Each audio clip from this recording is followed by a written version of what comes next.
आजकल सब कोई बाबा साहब का कॉन्स्टिट्यूशन तो ज़्यादा ही बोलने लग गया। 2014 का पहले ऐसी बात नहीं था।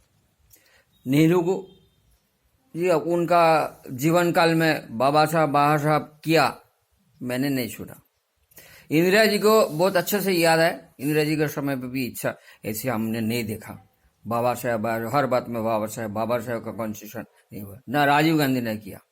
कांग्रेस का जब तक पाव का नीचे जमीन था तब तक कांग्रेस बाबा साहब का नाम नहीं लिया। अब राहुल गांधी का कांग्रेस दुनिया भर केसेस में स्कैंडल्स केसेस में फंस जाने के बाद लगा बाबा साहब ही उसको उद्धार कर सकता है। एक विशेष समुदाय को वोट बैंक बनाने के चक्कर में दिन रात बाबा साहब का कॉन्स्टिट्यूशन करने लगा। मोदी जी भी कहाँ पीछे रह सकता है। मोदी जी भी उसको 10 गुना ज्यादा बोलने लग गया। 2014 का बाद हद हो गया। हर बात में बाबा साहब का कॉन्स्टिट्यूशन, बाबा साहब अम्बेडकर, बाबा साहब। हर बात में मोदी अगर 20 मिनट भाषण देगा तो 25 बार बाबा साहब का कॉन्स्टिट्यूशन बोलेंगे। इसलिए मैं ये जो एक झूठ, बाबा साहब का कॉन्स्टिट्यूशन बोलना जैसे झूठ दुनिया में आज कुछ नहीं था। ये बहुत बड़ा झूठ है। कॉन्स्टिट्यूशन बाबा साहब अकेला नहीं लिखा, ना लिखना संभव था। भारत जैसे एक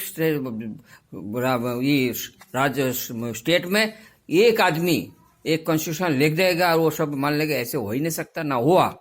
बाबा साहब का रोल बहुत सीमित था, लेकिन किसी एक समुदाय का वोट पाने के लिए मोदी ने हर 10 मिनट में बाबा साहब करते रहता है। तो इसलिए मैं समझता हूँ कॉन्स्टिट्यूशन का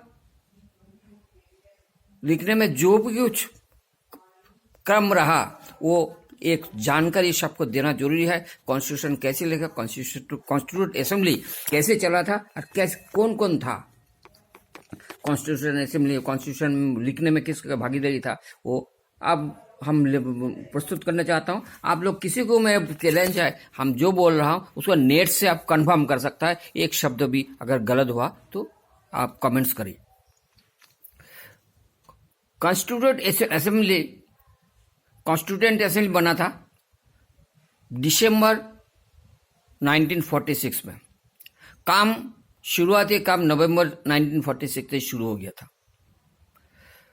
9/12/1946 में सच्चिदानंद सिन्हा कॉन्स्टिट्यूटेंट असेंबली का सबसे सीनियर मोस्ट मेंबर था। उसने टेम्पोररी प्रेसिडेंट का पद ग्रहण किया।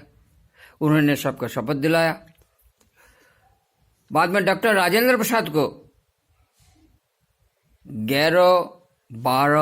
11 दिसंबर 1946 में परमानेंट प्रेसिडेंट का कॉन्स्टिट्यूएंट असेंबली का परमानेंट प्रेसिडेंट बनाया गया। डॉक्टर राजेंद्र प्रसाद ही कॉन्स्टिट्यूएंट असेंबली को आगे बढ़ाया और कॉन्स्टिट्यूशन को एडॉप्ट कराया। उनका नेतृत्व में, राजेंद्र प्रसाद का नेतृत्व में ही, लीडरशिप में ही कॉन्स्टिट्यूशन एडॉप्ट हुआ, कॉन्स्टिट्यूशन पारित हुआ। कॉन्स्टिट्यूशन का फर्स्ट डिबेट शुरू हुआ था 9/12/1946। फाइनल डिबेट हुआ था 24/1/1950। 24/1/1950 फाइनल डिबेट हुआ था। और कॉन्स्टिट्यूटेंट असेंबली एडॉप्ट हुआ था,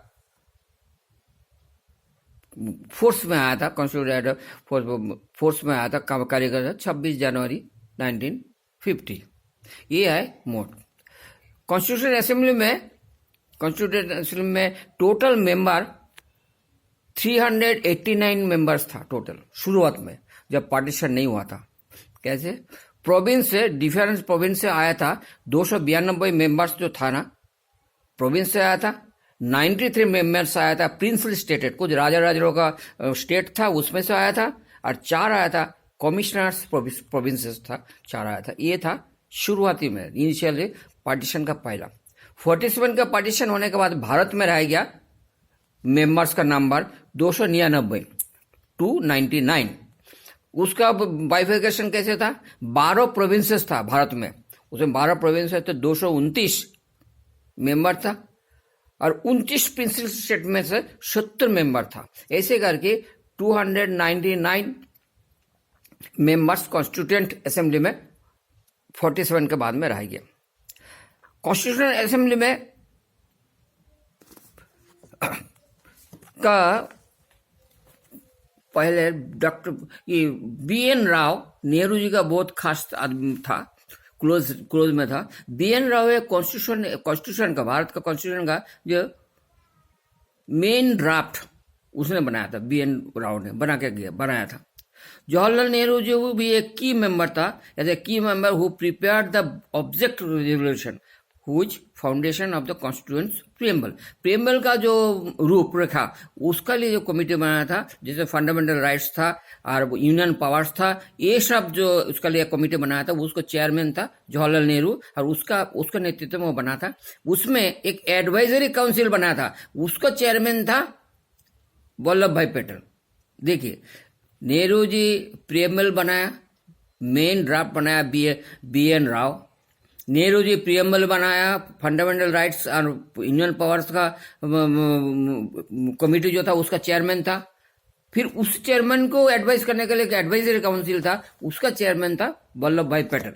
और उनका रोल क्या था, उनका शेपिंग ऑफ फंडामेंटल राइट्स का जो रूप देना का एक उसका था, जिम्मेदारी था।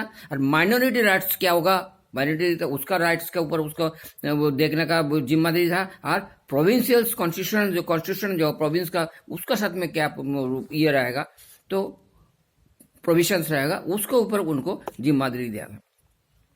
और Rajendra Prasad ji presided over the Constituent Assembly deliberation. Rajendra Prasad Constituent Assembly जो भी डेलीब्रेशन हुआ था, डिबेट्स, वो सब उसमें प्रिजाइड करता था। और वो playing a key role to steering the draft process. Draft जो बना था, ड्राफ्टिंग कमेटी एक बनाया था उसने, 7 मेंबर का ड्राफ्टिंग कमेटी बनाया था, उसको जो प्रगति उसको स्टीयरिंग करना उसको जिम्मेदारी था। ड्राफ्टिंग कमेटी में कौन कौन था, 7 आदमी था। डॉक्टर BR अम्बेडकर वो चेयरमैन था, आलाडी कृष्णास्वामी आयर था, वो प्रोमिनेंट लॉयर और expert in constitutional law. N Gopalaswamy था, जो ब्रिटिश काम करता है ब्रिटिश गवर्नमेंट में एज ए एडवाइजर और प्रिंसली स्टेट्स में एडवाइजर के रूप में काम किया था। KM मुंशी बहुत बड़ा प्रोमिनेंट लॉयर था, पॉलिटिशियन था, कांग्रेस का मेंबर था, इंडियन नेशनल कांग्रेस का मेंबर था। मोहम्मद सलाउद्दीन एक लॉयर था और मुस्लिम लीग का मेंबर था। BL Mitter he is replace by the N Madhav Rao. BL Mitter का बाद में रिप्लेस किया था, उसको परिवर्तन करके उसका जगह में N माधव राव को लेके आया था। 7 नंबर आदमी था DP खैतान। DP खैतान एक बिजनेसमैन था, 1948 में उनका देहांत हो गया था। उनको मरने के बाद में उनका जगह में लेके आया था TT कृष्णमाचारी। ये था 7 आदमी, और वो 7 आदमी से BR अम्बेडकर एक आदमी। तो कहां से आप बताइए, कहां से ये डॉक्टर अम्बेडकर का, भीमराव अम्बेडकर का कॉन्स्टिट्यूशन हो गया? कैसे आप बोल सकता है? जो इतना ये करने के बाद में तो आपको लग रहा है जो डॉक्टर अम्बेडकर का अकेला कॉन्स्टिट्यूशन बना दिया और बाबा साहब का कॉन्स्टिट्यूशन, बाबा साहब का, इससे बड़ा झूठ दुनिया में कुछ नहीं हो सकता है जो ये लोग मचा के रखा। तो आपको एक चीज और बता देना जरूरी है, डॉक्टर अम्बेडकर के बारे में एक चीज और क्लियर करना जरूरी है। उनका साथ साथ एक जोगेंद्र कुमार मंडल था, तो उनके बारे में थोड़ा आपको लोग को जानकारी देना बहुत जरूरी है। डॉक्टर अम्बेडकर जी ऐसे एक आदमी था जो सिंगल डे भारत का फ्रीडम मूवमेंट में पार्टिसिपेट नहीं किया। उन्होंने अक्टूबर 1946 तक ब्रिटिश का नौकरी किया। उन्होंने क्या है, कौन सा पोजीशन में था? लेबर मेंबर था। जो ब्रिटिश वाइसरॉय का जो एग्जीक्यूटिव काउंसिल था उसमें लेबर मेंबर का रूप में 1946 में अक्टूबर तक उन्होंने काम किया। उसके बाद नवंबर में उसने कॉन्स्टिट्यूएंट असेंबली में जोग दे दिया। वो किधर से बैकडोर से आया आपको समझ में आ गया होगा। तो डॉक्टर अम्बेडकर सिंगल डे कोई भी फ्रीडम मूवमेंट में पार्टिसिपेट नहीं किया। उन्होंने फ्रीडम मूवमेंट का ये खिलाफत किया था, एगेंस्ट में था। फ्रीडम मूवमेंट होने फिर भारत का आज़ादी का कोई जरूरी नहीं है, ब्रिटिश में दलित सुरक्षित है और सुरक्षित रहेगा, इस प्रकार का बात करता था अपना कम्युनिटी का अंदर।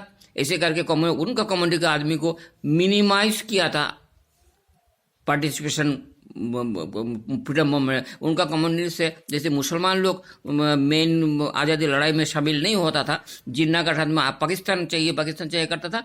सिमिलरली अम्बेडकर जी भी दलित को ब्रिटिश राज में दलित सुरक्षित रहेगा ऐसे एक बयान बना के उन्होंने अपना स्वजाति का आदमी को फ्रीडम मूवमेंट से दूर में रखा था। अम्बेडकर जी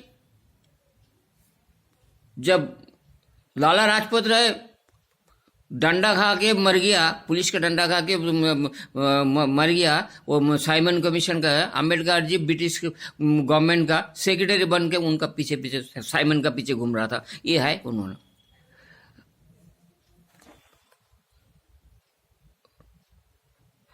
अम्बेडकर जी जिंदगी में आपने देखा अम्बेडकर जी को खादी पहनते हुए? अम्बेडकर जी कभी नहीं खादी पहना। खादी पहनने से क्या होगा नहीं होगा आपको समझ में होना थोड़ा जरूरी है। खादी एक पॉलिटिकल डिसीजन था, ये उसे साधारण है। ब्रिटिश अपना देश से इंडिया से कपड़ा ले जाता था, कपड़ा बना के वही कपड़ा इंडिया में बेचता था। बहुत ब्रिटिश का एक बहुत बड़ा रेवेन्यू कपड़ा उद्योग से आता था। अगर भारत का आदमी ब्रिटिश का कपड़ा नहीं पहनता, खादी नहीं पहनता, ब्रिटिश का सामान यूज नहीं करता, तब ब्रिटिश का बिजनेस इनकम कम होता था। ब्रिटिश का अर्निंग कम होने से आज़ादी की लड़ाई में थोड़ा राहत मिलता था, आज़ादी का लड़ाई थोड़ा इजी हो जाता था। इसलिए खादी जो भी नेशनलिस्ट था उस समय, जो क्या वो लोग बोलता था स्वदेशी आंदोलन है, स्वदेशी आंदोलन में उसमें जो भी था वो लोग को इसलिए निर्णय लिया था जो पहला ब्रिटिश का आर्थिक व्यवस्था को थोड़ा कमजोर करना जरूरी है, इसलिए देशी संसाधन को प्रोत्साहन देना है, तो देशी आदमी का रोजगार बढ़ना है, इसलिए देशी उद्योग को सपोर्ट करो, खादी अपनाओ। इसमें देश का जो कमजोर जो देश का आदमी है उसको पास में पैसा आएगा, उसको आर्थिक उन्नति होगा। इसलिए खादी आंदोलन एक आंदोलन था, लेकिन अम्बेडकर जी खादी कभी नहीं अपनाया। अम्बेडकर जी को आपने किसी ने अगर आप देखा होगा जो एक दिन भी खादी वस्त्र पहना था, आप मेरे को उनका फोटो भेज देना अगर देखा तो। मैं तो नहीं देखा, मैं तो अम्बेडकर को जहां भी देखा कोट पैंट पहनते हुए ही देखा। आप लोग कोई देखा होगा तो मुझे मत जानकारी नहीं, लेकिन मुझे जानकारी नहीं उन्होंने किया। अम्बेडकर जी का एक फॉलोअर था जोगेंद्रनाथ मंडल, अम्बेडकर जी साथ में काम करता था, वो भी दलित लीडर बोलता था। उन्होंने एक बहुत मजेदार काम कर दिया। जब भारत में आज़ादी हुआ पार्टीशन के समय में, चट्टग्राम, रंगपुर, जो आज भी 90% नॉन मुस्लिम एरिया है, वहाँ में सारी हिंदू नहीं है, वहाँ में बुद्धिस्ट है, क्रिश्चियन है, लेकिन मुस्लिम नहीं है। स्वाभाविक कारण में पार्टीशन का जो प्रिंसिपल था उसमें मुस्लिम एरिया पाकिस्तान में जाएगा, नॉन मुस्लिम एरिया भारत में रहेगा, ये है था प्रिंसिपल। उस प्रिंसिपल से चट्टग्राम, रंगपुर आज जो बांग्लादेश में है, जो उस टाइम पाकिस्तान पूर्व पाकिस्तान में चला गया था, तो वो भारत में रहना चाहिए था। लेकिन अम्बेडकर जी का साथी जोगेंद्रनाथ मंडल वहाँ में आदमी को मोबिलाइज करके वहाँ में रेफरेंडम कराया।